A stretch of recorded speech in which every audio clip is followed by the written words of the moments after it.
जय हिंद दोस्तों, एक बार फिर से स्वागत है आप सभी का। जीएस के आज रिवीजन क्लास होने वाली है। पहले तो मैं आपको बता दूं कि आज जो है हमारे 50 क्वेश्चन रहेंगे, ठीक है ना। और आपका ये आज टेस्ट पेपर है, ठीक है ना। रिवीजन क्लास बोलूं या टेस्ट पेपर बोल दूं तो आज आपका टेस्ट पेपर है। इसमें कितना सही होगा वो प्लस करना है, और जो भी क्वेश्चन आप गलत करेंगे एक -1 की माइनस मार्किंग रहेगी, ठीक है ना। तो 1 नंबर आप माइनस कर लेंगे और सही हुआ तो 1 नंबर प्लस कर लेंगे। 50 क्वेश्चन है, 50 में से आपके 45 क्वेश्चन सही होने अनिवार्य हैं, ठीक है ना। अगर आपके 45 सही हो रहे हैं तो बहुत अच्छी बात है, क्योंकि मैं आपको बता दूं ये सारे क्वेश्चन हम लोग अभी तक पढ़ चुके हैं, तो बस वही क्वेश्चन है, तो इनको सही से करना है और 45 आपके सही जवाब होने चाहिए। और चलते हैं अब बिना रुके अपनी क्लास की तरफ। और मैं बता दूं कि आपको सही पे 1 नंबर प्लस करना है और गलत पर 1 नंबर माइनस करना है, ठीक है ना। और आपका टोटल क्या स्कोर होता है, अनिवार्य है आपका 45 स्कोर सही आना चाहिए, ठीक है ना। तो बिल्कुल दोस्त, पेन को सिलेक्ट कर लेते हैं, वाइट पेन, और अब चलते हैं अपनी क्लास की तरफ। और देखो यहाँ पे पहला ही प्रश्न है हमारा कि भारत का राष्ट्रीय पंचांग किस संवत पर आधारित है। तो भारत का राष्ट्रीय पंचांग जो है किस संवत पर आधारित है। आपने बिल्कुल सही जवाब कर रहे होंगे, सही जवाब की तरफ जा रहे होंगे कि भैया वो शक संवत है ना, ऑप्शन बी। तो शक संवत आपका सही जवाब हो जाएगा। 78 ईस्वी में ये स्टार्ट हुआ था, और राजा कनिष्क के शासनकाल में, है ना, जो कुषाण वंश का शासक था। तो ये सब चीज़ें आपको पहले ही पता होंगी। और यहाँ पे आपका सही जवाब हो गया है, तो +1 कर लो। और इस क्लास को ज़्यादा से ज़्यादा, इस टेस्ट पेपर को अपने दोस्तों के साथ में शेयर जरूर करना। और यहाँ पे देखो दिया है महिलाओं के लिए हेप्टाथालांग में स्पर्धा शामिल होती हैं। तो महिलाओं के लिए हेप्टाथालांग में स्पर्धाएं कितनी शामिल होती हैं, 4, 5, 6, 7, 8।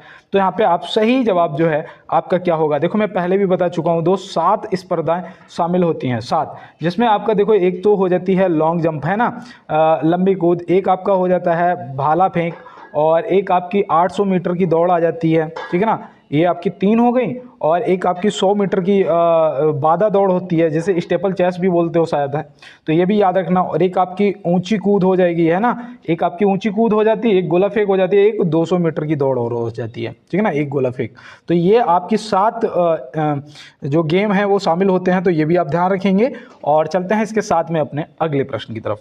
और देखो कहते हैं ना कि जो लोग प्रयास करते हैं उनके लिए कुछ भी असंभव नहीं होता है। Nothing is impossible. असंभव कुछ भी नहीं है, बस प्रयास अगर आप करें तो, वो भी अपना 100% देके।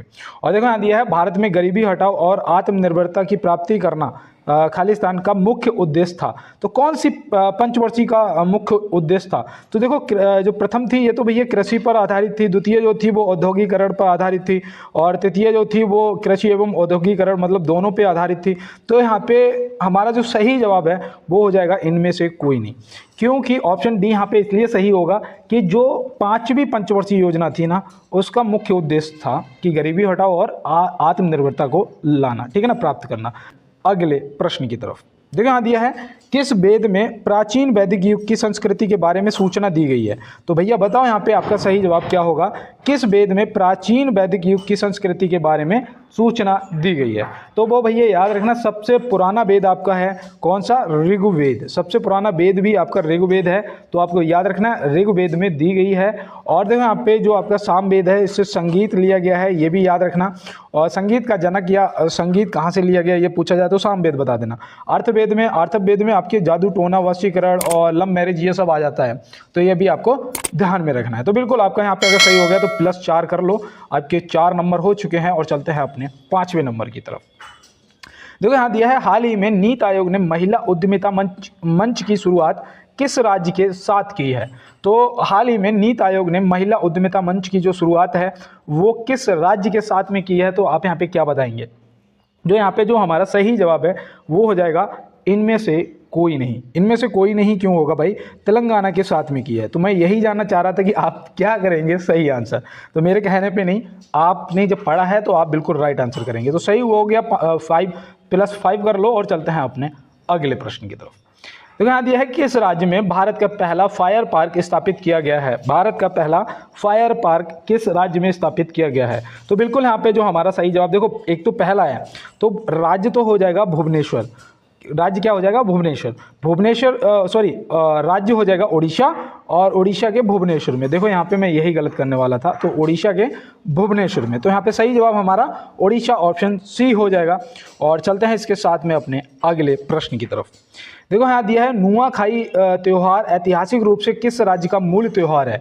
नुआखाई त्योहार यहाँ पे पूछा जा रहा है। तो नुआखाई जो है वो ये आपको ध्यान में रखना है भैया, ये कहाँ मनाया जाता है। आप देखो सही जवाब करना तो +7 कर लेना, नहीं तो -1 कर देना। और यहाँ पे सही जवाब आपका उड़ीसा हो जाएगा, जो कि ऑप्शन सी में दिया गया है, ठीक है ना।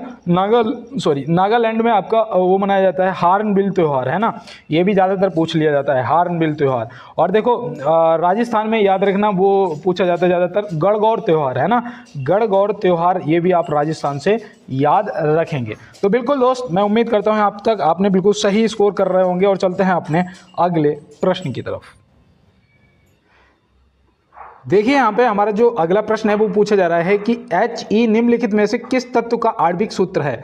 He पूछा गया है, He निम्नलिखित में से किस तत्व का आणविक सूत्र है। देखो यहाँ पे कुछ दोस्त मेरे हाइड्रोजन को भी टिक करेंगे, कुछ हीलियम को, ऑक्सीजन को कोई नहीं करेगा, मुझे भी पता है। लेकिन मैं यहाँ पे आपको बता दूं, जो He है वो आपने अगर हीलियम को टिक किया है तो यहाँ पे हीलियम आपका बिल्कुल राइट आंसर हो जाएगा। क्योंकि हाइड्रोजन का जो है वो H2 है ना। H2 जो है वो आपका हाइड्रोजन का होता है, हीलियम का He होता है, और आपके जो ऑक्सीजन का है वो O2 होता है ना। ऑक्सीजन का O2 होता है। तो बिल्कुल यहाँ पे आप ध्यान रखेंगे, और आपने अगर सही जवाब कर दिया तो +8 कर लीजिएगा। और चलते हैं अपने अगले प्रश्न की तरफ। और देखो 45 जिसका भी सही है वो जरूर बताएगा, और नहीं सही है वो भी बताएगा, क्योंकि दोस्त अब ये समय निकल चुका है, अब समय जो है वो बस मेहनत का बचा है। और यहाँ पे देखो दिया है निम्न में से जातक ग्रंथ संबंधित है। जातक ग्रंथ पूछा गया है, जातक ग्रंथ। तो जातक ग्रंथ जो है वो बौद्ध धर्म से संबंधित है। किससे? बौद्ध धर्म, ऑप्शन सी यहाँ पे आपका सही जवाब हो जाएगा। और देखो यहाँ पे एक तो जातक भी याद रखना, एक आपसे त्रिपिटक भी पूछा जाएगा, त्रिपिटक। तो त्रिपिटक जो है वो भी आप याद रखेंगे। त्रिपिटक किससे है? तो वो भी आपका बौद्ध धर्म से संबंधित है। जैन धर्म से अगर पूछा जाएगा, जैन धर्म से पूछा जाएगा तो याद रखना भैया आगम सूत्र है ना, आगम। तो आगम सूत्र जो है वो भी याद रखना आपका जैन धर्म से संबंधित है। तो स्क्रीनशॉट भी लेते हुए चलना है, और सही जवाब अगर किया है इसका ऑप्शन सी तो +9 कर लेना है। और चलते हैं अपने अगले प्रश्न की तरफ। देखिए यहाँ दिया है निम्नलिखित में से किस विदेशी यात्री ने भारत का दौरा सबसे पहले किया था। निम्नलिखित में से किस विदेशी यात्री ने भारत का जो दौरा है सबसे पहले किया था। अब कुछ लोग वास्को डी गामा को करेंगे, कुछ बाबर को भी, कुछ मैगस्थनीज को भी। तो आपने क्या सही जवाब किया, अपना जवाब जो है मैच करिएगा। मैगस्थनीज है ना, मैगस्थनीज। ये तो आपको पता ही होगा भाई, ये सेल्यूकस निकेटर का राजदूत था, है ना। सेल्यूकस निकेटर का राजदूत था, जो कि चंद्रगुप्त मौर्य के शासनकाल में उनके दरबार में आया था, और इसने फिर एक रचना की थी इंडिका की, है ना, इंडिका की। तो वो भी आप याद रखेंगे। वास्को डी गामा जो है ये 1498 में आया था, कालीकट उतरा था, ये भी आपको पता होगा, है ना। तो और ये जो बाबर है ये इसका 1526 में स्थापना की थी इसने, उसकी मुगल वंश की। पानीपत का प्रथम युद्ध लड़ा था, है ना, 1526 में। तो ये भी आप ध्यान रखेंगे दोस्त। और चलते हैं इसके साथ में अपने अगले प्रश्न की तरफ। देखिए यहाँ पे दिया है जुलाई 2024 के दौरान केरल के किस जिले में अपने इतिहास का सबसे घातक भूस्खलन हुआ था। तो भैया बताओ यहाँ पे कि जुलाई 2024 में के दौरान केरल के किस जिले में अपने इतिहास का सबसे घातक भूस्खलन हुआ था। तो वो जिला कौन सा है। तो यहाँ पे बिल्कुल दोस्त आपका सही जवाब अगर आपने किया है तो वायनाड जिला हो जाएगा, जो कि ऑप्शन सी में दिया गया है। देखो इडुक्की परियोजना पूछी जाती है ना, तो कहाँ पर है ये, केरल में। याद रखना, देखो इडुक्की भी जिला है और ये केरल में पड़ता है, और कुन्नूर भी जो जिला है वो भी केरल में ही पड़ता है। लेकिन सबसे ज़्यादा जो भूस्खलन हुआ है वो वायनाड जिला में, ऑप्शन सी यहाँ पे आपका सही जवाब हो जाएगा। तो बिल्कुल दोस्त चलते हैं इसके साथ में अपने अगले प्रश्न की तरफ और देखते हैं हमारा अगला प्रश्न क्या है। देखो यहाँ पे दिया गया है किलायू ज्वालामुखी कहाँ स्थित है। किलायू ज्वालामुखी यहाँ पे पूछा जा रहा है आपसे। तो बिल्कुल देखो, एक तो मैं आपको बता दूं सबसे सक्रिय ज्वालामुखी है, ठीक है ना। और मैं आपको बताऊं कि जो हवाई द्वीप में पाई जाती हैं वो सबसे सक्रिय ज्वालामुखी होती है, पहली चीज़। तो यहाँ पे याद रखना हवाई द्वीप जो कि अमेरिका में पड़ता है। कहाँ पड़ता है? अमेरिका में पड़ता है। तो ये भी याद रखना सबसे सक्रिय ज्वालामुखी। इक्वाडोर में तो वो है कैटोपैक्सी, है ना, कैटोपैक्सी। विश्व की सबसे ऊंची ज्वालामुखी जो है वो है कैटोपैक्सी, और ये कहाँ पड़ती है? इक्वाडोर में पड़ती है। तो ये भी आप ध्यान में रखेंगे। और चलते हैं दोस्तों इसके साथ में अपने अगले प्रश्न की तरफ। और जैसा कि आप मेरे बैकग्राउंड में आवाज़ें सुन रहे होंगे, एसी डिस्टर्बेशन की वजह से लाइव क्लास नहीं हो पाती है ना, क्योंकि पता ही नहीं कब कौन क्या बोलने लग जाए, कि आवाज़ आ जाए, तो ये सब अच्छा नहीं लगता है। तो इसलिए मैं लाइव तो नहीं करता हूँ, लेकिन अदरवाइज यहाँ पे जहाँ भी ज़्यादा आवाज़ होती है वहाँ कट कर देता हूँ। तो यहाँ दिया है भारत अपनी भूमि सीमाएं खालिस्तान देश के साथ साझा करता है। कितने देशों के साथ साझा करता है, बस यहाँ पे ये बताना है। तो बिल्कुल दोस्त देखो, पहले तो आपने सही जवाब किया होगा, तो आपने ऑप्शन डी को चूज किया होगा, है ना। ऑप्शन डी 7 आपका सही जवाब हो जाएगा। कौन कौन से देश हैं, तो याद रखना भैया, एक तो आप ये हो जाएगा म्यांमार, ठीक है ना। उसके बाद पाकिस्तान हो जाएगा, पाकिस्तान के बाद आपका ये नेपाल आ जाएगा, नेपाल के बाद आपका वो आ जाएगा अफगानिस्तान आ जाएगा, और अफगानिस्तान के बाद आपका भूटान आ जाएगा, भूटान के बाद आपका चीन आ जाएगा, और चीन के बाद आपका बांग्लादेश आ जाएगा। और एक त्रिपुरा ऐसा राज्य है जो कि बांग्लादेश से 3 तरफ से घिरा हुआ है, ये भी कभी कभी पूछ लिया जाता है, ठीक है ना। तो ये भी याद रखना। और अगर आपने यहाँ पे सही जवाब किया तो +13 कर लेना है। और चलते हैं दोस्त अपने अगले प्रश्न की तरफ।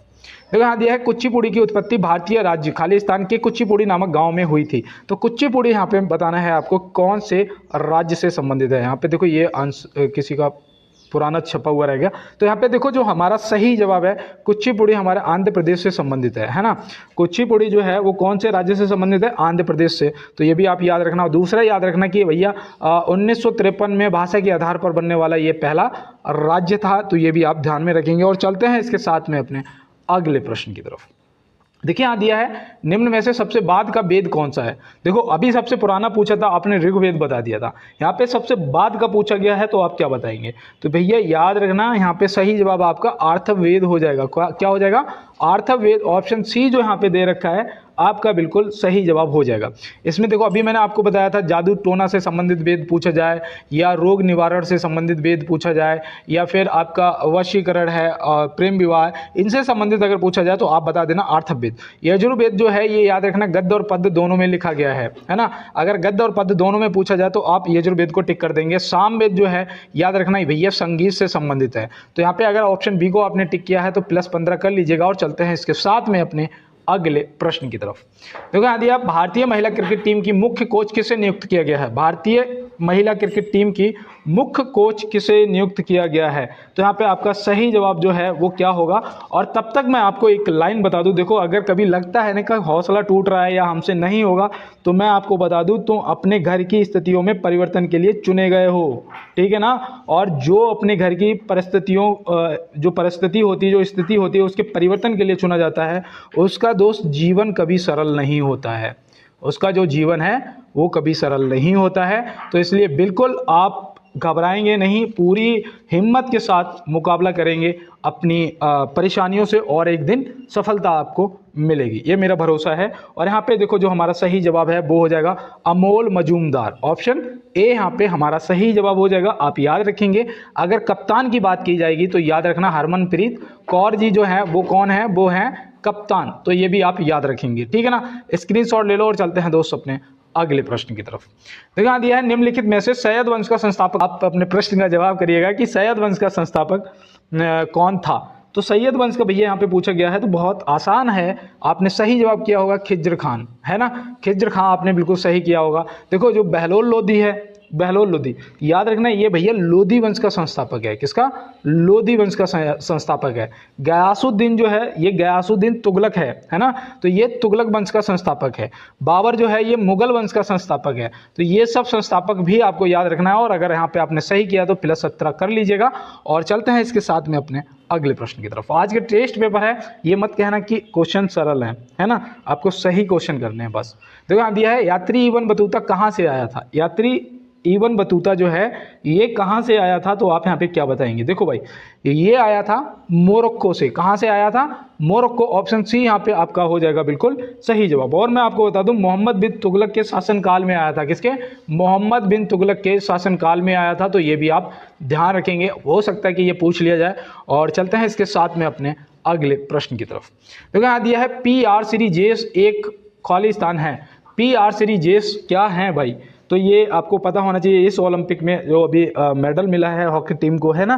तो भैया उसके बाद इन्होंने संन्यास की घोषणा कर दी। पहली चीज़ तो आप ये भी याद रखेंगे। और ये एक मशहूर हॉकी खिलाड़ी हैं। क्या हैं, एक मशहूर हॉकी खिलाड़ी हैं। और बता दूं कि ये हॉकी टीम के कप्तान भी हैं, ठीक है ना, कप्तान भी थे। अब तो संन्यास की घोषणा कर दी इन्होंने और संन्यास भी ले लिया। अब याद रखना भैया ये कोच बन गए हैं, ठीक है ना, हॉकी टीम के कोच बन गए हैं। तो ये भी आप यहाँ पे चीज़ को याद रखेंगे कि ये जो हैं वो कप्तान भी हैं और गोल कीपर भी थे, ठीक है ना, गोल कीपर भी थे। तो ये भी आप याद रखेंगे। और चलते हैं इसके साथ में अपने अगले प्रश्न की तरफ। तो यहाँ दिया है किस भाषा का ज्यादा प्रयोग बौद्धवाद के प्रचार के लिए किया गया था। किस भाषा का ज्यादा प्रयोग बौद्धवाद के प्रचार के लिए किया गया था। भैया देखो ये मुझे लगता है कि इंपॉर्टेंट है आपके लिए। अगर आप इसका सही जवाब करेंगे तो बहुत अच्छी बात है, नहीं तो नोट करिएगा पाली भाषा। क्या? पाली, ऑप्शन सी। ऑप्शन सी यहाँ पे सही जवाब हो जाएगा। और याद रखना कि बौद्ध ग्रंथ जो पिटक है ना, पिटकों की रचना, वो भी पाली भाषा में की गई है। तो ये भी आप ध्यान रखेंगे। और चलते हैं इसके साथ में अपने अगले प्रश्न की तरफ। तो यहाँ दिया है भारत निर्वाचन आयोग द्वारा किसे अपना राष्ट्रीय आइकन नियुक्त किया गया है। देखो भाई इसका करंट के क्वेश्चन है, सही जवाब करिएगा। और तब तक मैं कह दूं, देखो इस 21वां क्वेश्चन पे 17 पे रुकता हूं मात्र 1 मिनट के लिए। ये कहता हूं कि हो सकता है मेरी जबान पे माँ सरस्वती विराजमान हो और जो भी मेरी आवाज़ इस टाइम जिसके भी कान सुन रहे हैं उनको इस बार 100% सफलता मिलेगी, 100% उनको सिलेक्शन मिलेगा। और आप भी अपने भाई को, अगर नए हो तो क्लास को एक बार लाइक वाला बटन जरूर दबाएंगे। और जो मेरे पुराने दोस्त हैं वो सभी लाइक वाला बटन दबाते हैं। कल की क्लास में आप लोगों का सपोर्ट बहुत अच्छा रहा। तो बिल्कुल दोस्तों, और यहाँ पे चैनल को सब्सक्राइब कर लेना, बेल आइकन को दबा लेना अगर आप नए हो। और साथ में अगर भैया की हेल्प करना चाहते हो अपने, तो बिल्कुल शेयर आपको करना है। लोग देख रहे हो ना 3 आईडी से सब्सक्राइब कर रहे हैं, क्लास को शेयर भी कर रहे हैं। तो बिल्कुल दोस्त थोड़ा सा आप सभी सपोर्ट कर दोगे तो बहुत अच्छा रहेगा। और अब नॉन स्टॉप अपने पेपर को कंप्लीट करते हैं। देखो यहाँ पे दिया है भारत निर्वाचन आयोग द्वारा किसे अपना राष्ट्रीय आइकन नियुक्त किया गया है। तो यहाँ पे जो हमारा सही जवाब है वो याद रखना, राजकुमार राव जी। किसे किया गया है? राजकुमार राव जी को। और यहाँ पे एक चीज और याद रखना, अगर आपसे चीफ कमीशन इलेक्शन वो मतलब इलेक्शन कमीशन पूछे जाए, कमिश्नर पूछे जाए, तो वो कौन है? वो है अभी राजीव कुमार, ठीक है ना। और पहले कौन थे? तो वो याद रखना सुकुमार सेन थे। कौन थे? सुकुमार सेन थे। तो बिल्कुल आप ये भी याद रखेंगे। और चलते हैं अपने अगले प्रश्न की तरफ। देखो यहाँ दिया है राष्ट्रीय युवा दिवस कब मनाया जाता है। देखो बहुत इजी क्वेश्चन है, इसीलिए कहता हूँ 45 आपके सही होने चाहिए। तो राष्ट्रीय युवा दिवस जो है वो 12 जनवरी को मनाया जाता है। और नेक्स्ट जो मैं आपको बता दूं, अगले सप्ते में जो भी टेस्ट पेपर लेके आऊँगा सबसे हार्ड होगा, इस चीज़ को ध्यान में रखना है, ठीक है ना। मैं एक एक क्वेश्चन को छाट के एक अलग बनाऊंगा 50 की स्लाइड, और वो हार्ड पेपर आप लोग करेंगे। और यहाँ पे देखो सही जवाब जो है 12 जनवरी हो जाएगा। अगर आपने करा है तो +22 कर लीजिएगा। 10 जनवरी को क्या मनाया जाता है बताओ? 10 जनवरी को विश्व हिंदी दिवस। क्या मनाते हैं? विश्व हिंदी दिवस। तो ये भी आप याद रखेंगे। 15 जनवरी को थल सेना दिवस है ना। 16 जनवरी को बताओ, 15 जनवरी तो हो गया भैया, 16 जनवरी को बताओ क्या मनाते हैं? तो याद रखना राष्ट्रीय स्टार्टअप दिवस। क्या? राष्ट्रीय स्टार्टअप दिवस मनाते हैं 16 जनवरी को, ठीक है ना दोस्त। तो बिल्कुल चलते हैं इसके साथ में अपने अगले प्रश्न की तरफ और देखते हैं हमारा अगला प्रश्न क्या है। एक प्रसिद्ध नाटक अभिज्ञान शाकुंतलम किस शख्सियत द्वारा लिखा गया था। अभिज्ञान शाकुंतलम जो पूछा जा रहा है किस शख्सियत द्वारा लिखा गया था, तो आप यहाँ पे क्या बताएंगे? देखो पहले तो इस प्रश्न का जवाब याद रखना आपका कालिदास जी हो जाएगा, है ना। ऑप्शन ए कालिदास जी आपका सही जवाब हो जाएगा। इनकी और भी रचनाएं थी, एक तो थी वो रघुवंशम, है ना, और एक थी मेघदूत, और एक वो थी कुमार संभवम, है ना, कुमार संभवम। तो ये आपको ये भी इनके साथ में अभिज्ञान शाकुंतलम के साथ में याद रखनी है। और ये सब रचनाएं जो हैं वो कालिदास जी की हैं। तो ये भी आप ध्यान रखेंगे। और चलते हैं इसके साथ में अपने अगले प्रश्न की तरफ। G20 2023 शिखर सम्मेलन का लोगो कहाँ से प्रेरित है? भैया ये दिल्ली में हुआ था, है ना। ये कहाँ हुआ था? दिल्ली में हुआ था। और G20 का मतलब होता है ग्रुप ऑफ 20, है ना, ग्रुप ऑफ 20। अब यहाँ पे जो शिखर सम्मेलन का लोगो है वो कहाँ से प्रेरित था? तो याद रखना भैया भारत का राष्ट्रीय ध्वज से। किससे? भारत के राष्ट्रीय ध्वज। ऑप्शन बी यहाँ पे हमारा बिल्कुल सही जवाब हो जाएगा। तो बिल्कुल दोस्त चलते हैं इसके साथ में अपने अगले प्रश्न की तरफ। देखो यहाँ दिया है पेरिस ने कौन सी बार ओलंपिक खेल की मेजबानी की है। भैया देखो मैं यहाँ पे आपको बता दूं, पहले तो आप इसका सही जवाब करिए, मैंने कई बार आपको ये प्रश्न बताया है। और देखो पेरिस ओलंपिक अभी हुआ था, तो हो सकता है आपसे पूछ लिया जाए। तो बिल्कुल आपने अगर ऑप्शन सी किया है तो आप यहाँ पे +25 कर लीजिएगा। देखो कब कब इसने किया वो भी याद रखना। सन 1900 में किया पहली बार, ठीक है ना। दूसरी बार किया है 1924 में, और तीसरी बार किया है 2024 में, ठीक है ना। यहाँ पे देखो 100 साल +100 साल हो गए, है ना। तो यहाँ पे याद रखना 3 बार किया, 1900, 1924 में और 2024 में। तो बिल्कुल आप ध्यान रखेंगे। और चलते हैं इसके साथ में अपने अगले प्रश्न की तरफ। देखो यहाँ दिया है किस क्रिकेट टीम ने वुमेन्स एशिया कप 2024 का खिताब जीता है। किस क्रिकेट टीम ने वुमेन्स एशिया कप 2024 का खिताब जीता है, तो आप यहाँ पे क्या बताएंगे। तो बिल्कुल यहाँ पे आपने अगर ऑप्शन बी को टिक किया है श्रीलंका, तो यहाँ पे आपका जवाब बिल्कुल सही हो गया है। तो यहाँ पे आप +26 कर लीजिएगा और चलते हैं इसके साथ में अपने अगले प्रश्न की तरफ। देखो यहाँ दिया है निम्नलिखित में से मुद्रा आपूर्ति का कौन सा माप सबसे अधिक तरल है। ये प्रश्न देखो इंपॉर्टेंट बनेगा भैया, चाहे कांस्टेबल के लिए या फिर एसआई के लिए। ये प्रश्न मुझे लगता है कि आपके लिए इंपॉर्टेंट बन सकता है। तो याद रखना है यहाँ पे आपने अगर M1 किया है ऑप्शन ए बिल्कुल सही जवाब, तो +27 कर लीजिएगा और चलते हैं इसके साथ में अपने अगले प्रश्न की तरफ। देखो यहाँ पे दिया हुआ है प्राचीन नाम क्या है जिससे पटना नगर को जाना जाता था। देखो जितने भी प्राचीन नाम हैं वो याद रखना, जैसे प्रयागराज प्राचीन नाम था, फिर से प्रयागराज हो गया इलाहाबाद, है ना, पहले प्रयागराज से इलाहाबाद, फिर इलाहाबाद से प्रयागराज। तो ऐसे ही यहाँ पे याद रखना। देखो भैया आपसे जो प्रश्न पूछा जा रहा है उसका सही जवाब पाटलिपुत्र हो जाएगा। क्या हो जाएगा? Pataliputra, option B. ये पटना नगर का प्राचीन नाम था। अवंतिका जो है ये उज्जैन का पुराना नाम था, है ना। सिलोन पूछा जाता, सिलोन वो किसका था? श्रीलंका का था ना, तो वो भी आप याद रखना। देखो मुझे याद आ गया, सिलोन। तो बिल्कुल दोस्त चलते हैं इसके साथ में अपने अगले प्रश्न पे। निम्नलिखित में से माजुली द्वीप किस राज्य में स्थित है? देखो ये पता क्यों इंपॉर्टेंट है, मैं आपको बताऊं, ये दुनिया का सबसे बड़ा नदी द्वीप है, दुनिया का सबसे बड़ा नदी द्वीप, और ये भारत में है। भारत के कौन से राज्य में है? तो याद रखना भैया असम राज्य में स्थित है। कहाँ पर?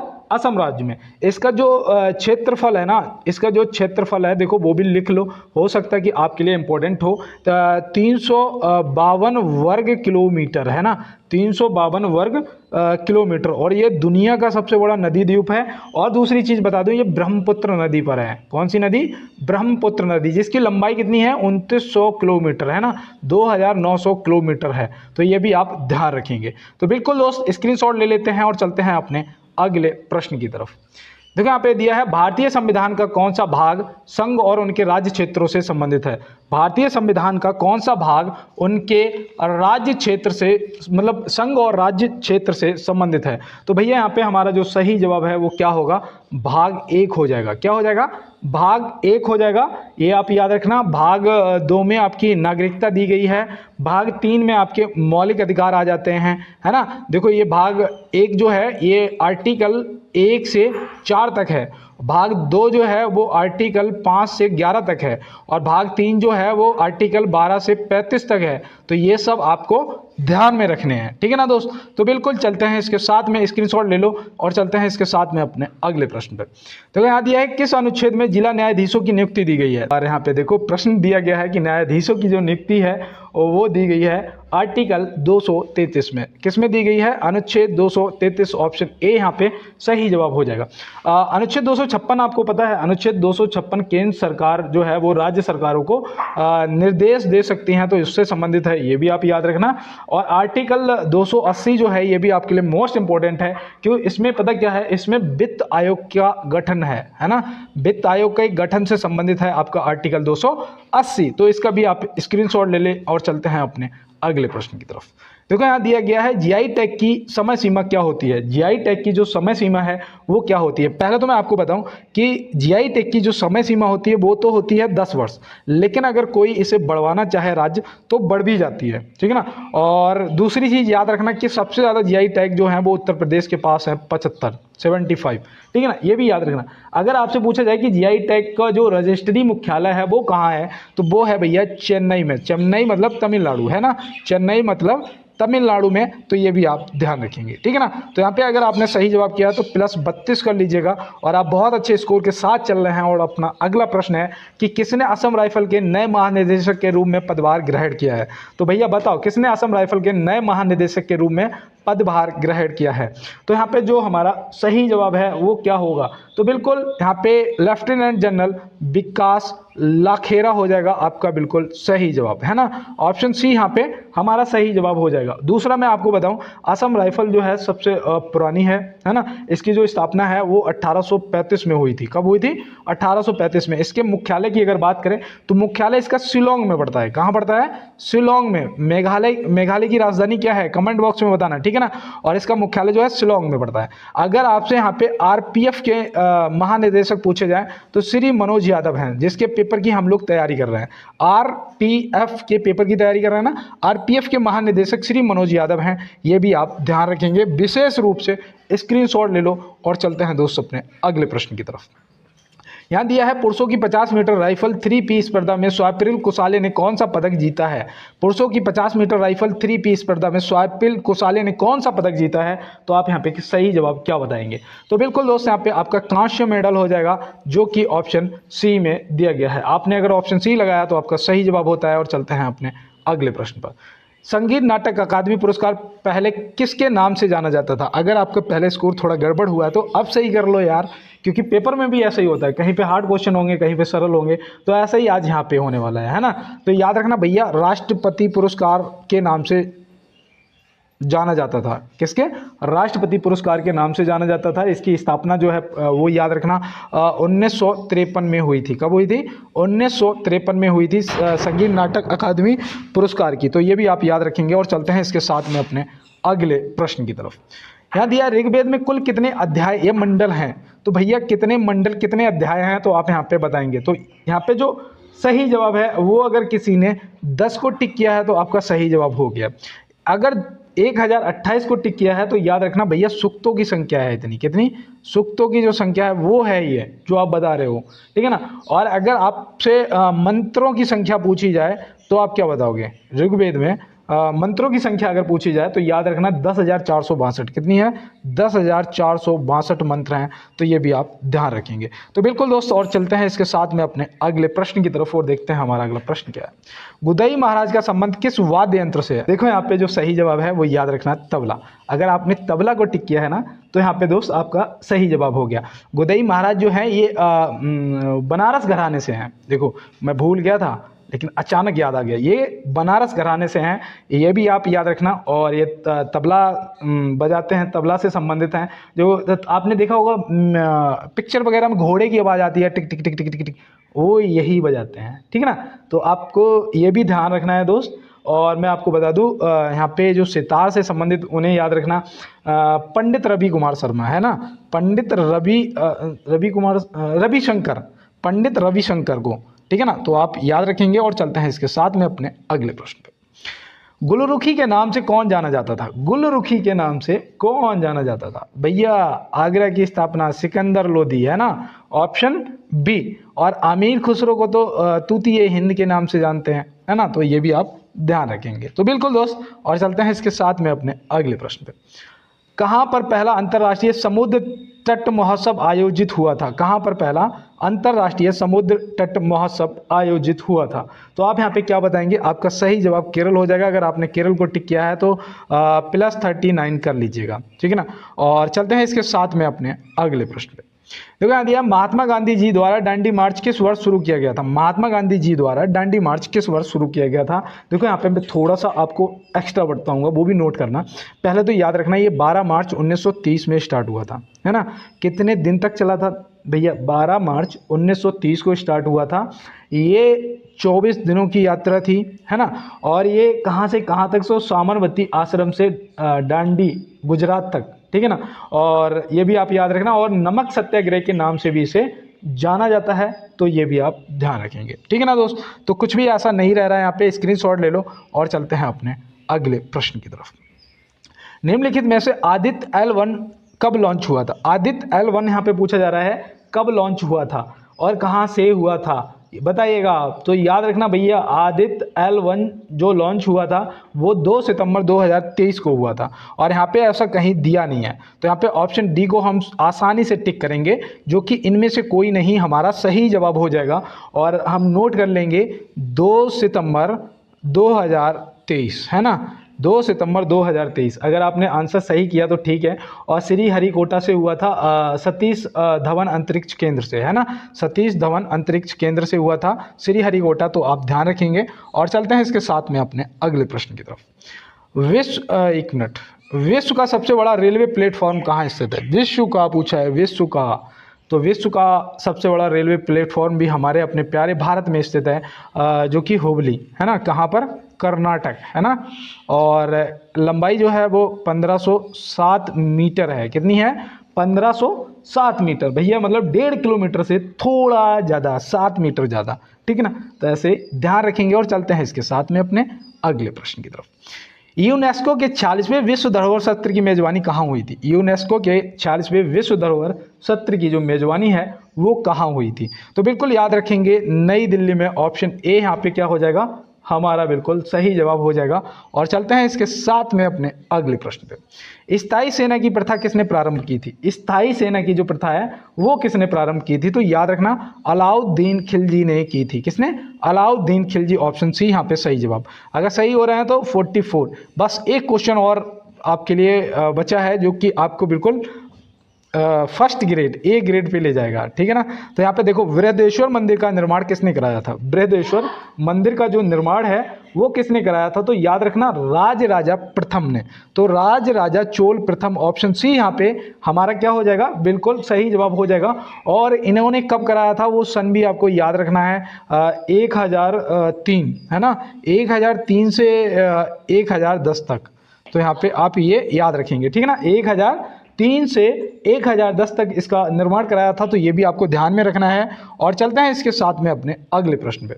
यहाँ दिया है, उस्ताद असद अली खान कौन से वाद्य यंत्र को बजाते थे? उस्ताद असद अली खान कौन से वाद्य यंत्र को बजाते थे? तो आप यहाँ पे क्या बताएंगे? यहाँ पे आपका जो बिल्कुल राइट आंसर है, बांसुरी, सितार, तबला या रुद्र बीड़ा।